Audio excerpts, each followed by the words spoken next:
Pemirsa, sebanyak 521 berkas bacalek dari masing-masing partai politik dikembalikan KPU Kota Yogyakarta karena belum memenuhi syarat administrasi. Di Jombang, Jawa Timur, 632 bakal calon legislatif yang telah menyerahkan dokumen persyaratan pencalonan tidak memenuhi syarat.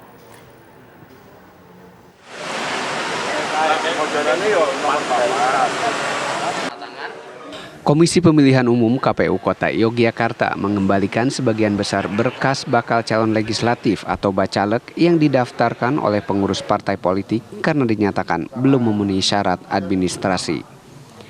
Meski demikian, para bacalek masih mendapat kesempatan selama 14 hari ke depan guna memperbaiki berkasnya. Secara keseluruhan, di KPU Kota Yogyakarta terdapat 600 bacalek yang didaftarkan partai politik untuk memburu kursi DPRD Kota Yogyakarta.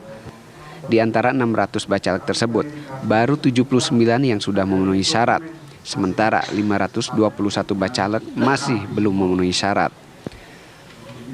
Bahkan ditemukan berkas bacalek dari salah satu partai politik yang terdaftar ganda di KPU Kota dan Kabupaten Sleman.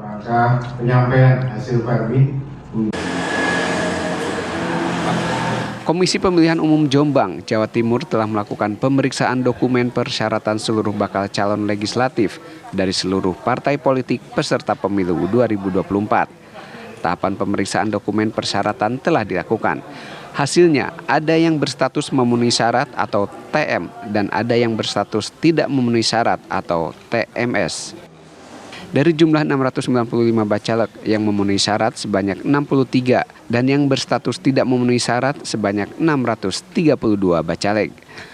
Penyebab dokumen persyaratan bacalek berstatus tidak memenuhi syarat karena dokumen yang diserahkan ke KPU melalui partai politik tidak sesuai. Misalnya nama ganda, KTP yang dilampirkan di silon bukan atas nama yang bersangkutan, ijazah yang disyaratkan belum dilegalisir, dan dokumen lainnya seperti surat kesehatan jasmani, kesehatan rohani atau surat bebas narkoba atas nama orang lain. Meskipun telah dinyatakan tidak memenuhi syarat, KPU masih memberi waktu untuk memperbaiki. Pada tanggal 24 Juni lalu, seluruh dokumen bacalek yang tidak memenuhi syarat telah diserahkan kepada partai politik masing-masing untuk dilakukan perbaikan hingga tanggal 9 Juli mendatang. Dari Yogyakarta dan Jombang, Jawa Timur, Nurianto Umar Sanusi, TV One mengabarkan.